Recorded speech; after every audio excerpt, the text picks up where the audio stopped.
Anda kembali menyaksikan laporan khusus pidato Presiden terkait dengan era APBN dan juga nota keuangan tahun 2025 bersama dengan saya Dian Silitonga, dan tentu saja masih bersama dengan kami secara eksklusif Wakil Menteri Keuangan Pak Suhasil Nazara. Pak Suhasil, kita lanjut Pak soal saya mau tanya soal ini Pak, belanja pemerintah terkait dengan subsidi energi. Nah, ini apakah akan masuk dalam skema perhitungan pemerintah untuk menjalankan program MBG Pak? Kalau yang makanan bergizi gratis maksudnya. Kalau makanan bergizi gratis itu belanja, bukan subsidi dia. Tapi kalau yang kita maksud dengan subsidi adalah subsidi biasanya tuh subsidi energi, itu yang besar. Kemudian kedua ada subsidi untuk bunga kredit usaha rakyat, itu juga cukup besar. Kemudian juga ada subsidi pupuk, itu juga cukup besar. Ini 3 jenis subsidi ini cukup besar dan kita usulkan untuk berlanjut. Nanti besarannya berapa tentu berdasarkan hasil pembicaraan dengan di DPR. Kalau yang makanan bergizi gratis tadi itu program belanja. Jadi seperti belanja program belanja suatu lembaga gitu ya. Nah, kalau itu kan dimaksudkan untuk memberikan untuk anak-anak supaya kita bisa punya generasi yang cerdas, mendukung kegiatan ekonomi, UMKM di daerah itu moga-moga bisa berpartisipasi dan nanti ujungnya pertumbuhan ekonomi di daerah. Kalau subsidi memang program yang dimaksudkan untuk membantu pengeluaran masyarakat. Jadi kalau subsidi energi, subsidi BBM dan listrik itu maksudnya adalah supaya masyarakat tidak langsung terpengaruh dengan harga di luar negeri yang bergerak-gerak. Ya, kalau ingat 2 tahun yang lalu tiba-tiba terjadi perang Rusia dan Ukraina, maka yang terjadi adalah harga minyak bergerak dengan sangat cepat. Lalu kemudian di dalam negeri kita melakukan penyesuaian harga, tapi dengan tetap memberikan subsidi sehingga masyarakat kita tidak langsung terdampak dengan pergerakan harga di dunia yang cepat itu. Ini maksudnya subsidi, baik untuk energi BBM maupun untuk energi listrik. Kalau subsidi bunga kur, beda lagi.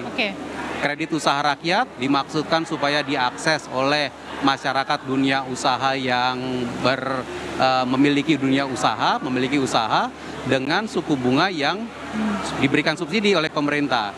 Mereka tidak membayar suku bunga pasar, tetapi membayar suku bunga yang lebih rendah. Selisihnya dibayarkan oleh APBN, itu namanya subsidi bunga kredit usaha rakyat. Lain lagi dengan subsidi pupuk. Subsidi pupuk adalah untuk kelompok petani kita, untuk memastikan bahwa petani tidak perlu bayar harga pupuk yang sesuai harga pasar. Jadi diberikan harga khusus, bisa ditebus pupuknya itu. Kenapa diberikan begitu? Karena pupuk kita juga sangat terpengaruh kepada harga di internasional. Jadi kalau harga internasional itu bergerak, maka harga di dalam negeri tidak terlalu bergerak dengan terlalu cepat. Sehingga petani kita bisa tetap membeli pupuk dan bisa tetap memberi pupuk kepada sawah-sawahnya dan tanaman-tanamannya. Ini bedanya subsidi dengan tadi makanan bergizi gratis yang merupakan belanja dari pemerintah pusat. Itu tadi sejumlah substitusi yang akan diberikan kepada masyarakat ya Pak ya, terkait dengan subsidi. Pak, selanjutnya yang juga menjadi pertanyaan publik ini kan soal adanya peningkatan rasio utang nih Pak. Nah, ini bagaimana pemerintah memastikan bahwa kenaikan rasio utang ini masih akan tetap prudent Pak? Rasio hutangnya sendiri turun. Kalau rasio hutang itu kita selalu bikin total hutang dibagi nilai produk domestik bruto. Jadi debt to GDP ratio. Secara rasio dia turun. Kita pernah rasionya itu 40,7% ketika COVID. Karena waktu COVID kita itu memang betul-betul meningkatkan pembiayaan sehingga dia tinggi waktu itu 40,7.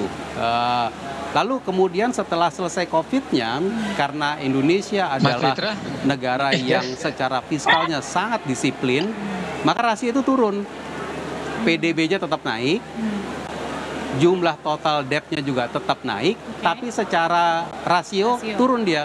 Terakhir angkanya sudah di 39%-an.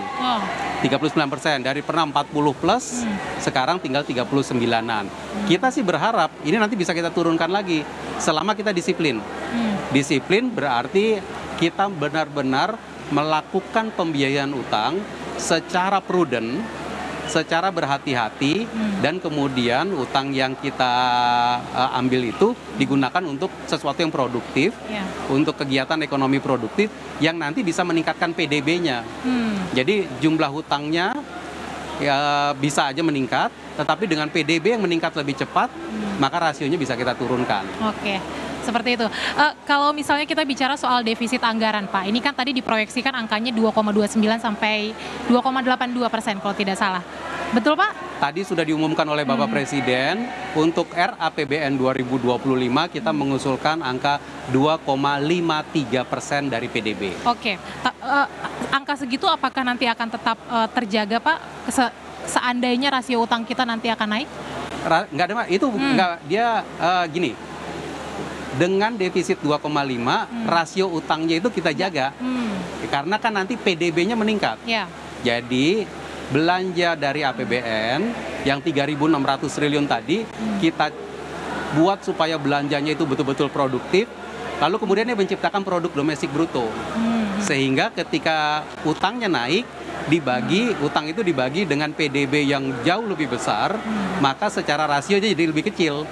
Itu dia cara kita mengelola utang yang kita bilang prudent itu. Jadi bukan jumlah utangnya yang menjadi kekhawatiran kita, tapi kita sekarang betul-betul ingin memastikan produk domestik bruto yang bisa meningkat dengan lebih cepat, sehingga rasionya pembagiannya itu bisa lebih kecil. Maksud saya tadi begini, Pak Suhasil, kan kita ada 2 program yang cukup memakan biaya yang besar, Pak. Ada IKN dan juga makanan bergizi gratis. Nah, apakah APBN kita level defisitnya ini akan terjaga di tengah ada 2 program besar itu, Pak? Belanja negara kita itu 3.600 triliun. Penerimaannya 2.996 triliun. Jadi penerimaan kita itu hampir 3.000. Belanja kita 3.600. Triliun nih. Dengan begitu berarti kalau kita bikin penerimaan kurangi belanja, kira-kira shortnya 600 triliun. Angka persisnya 616 triliun. 616 triliun. Inilah yang disebut 2,5% dari PDB itu. Tadi kalau kita sebut belanja IKN, kemudian makanan bergizinya 71. Itu di dalam 3.600.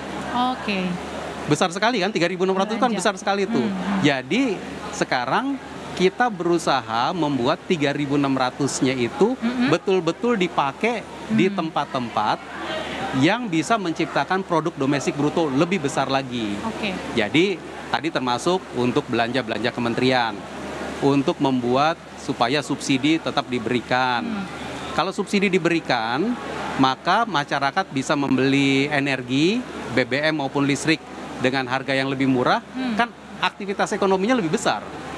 Ya kan? Kalau kredit usaha rakyat diberikan subsidi bunga, maka masyarakat bisa meminjam kredit lebih besar. Dengan meminjam kredit lebih besar, dengan membuat aktivitas ekonomi lebih besar, PDB-nya lebih besar. Nah, jadi kita memberikan subsidi supaya kegiatan ekonominya lebih besar, PDB lebih besar, sehingga defisitnya itu nanti itu yang kita bilang defisitnya itu terjaga.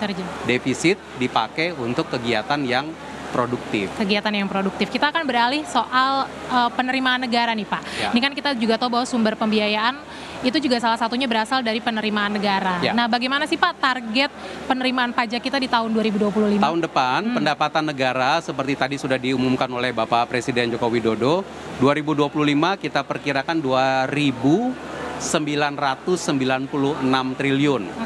2.996 triliun. Dari 2.996 itu penerimaan perpajakannya, kalau dibilang perpajakan itu berarti pajak dan kepabeanan dan cukai, itu 2.490 triliun. 2.490 itu dari pajak, bea masuk, bea keluar, dan juga cukai. Ini cukup besar. Lalu kemudian nanti penerimaan negara bukan pajak itu sekitar 505 triliun rupiah.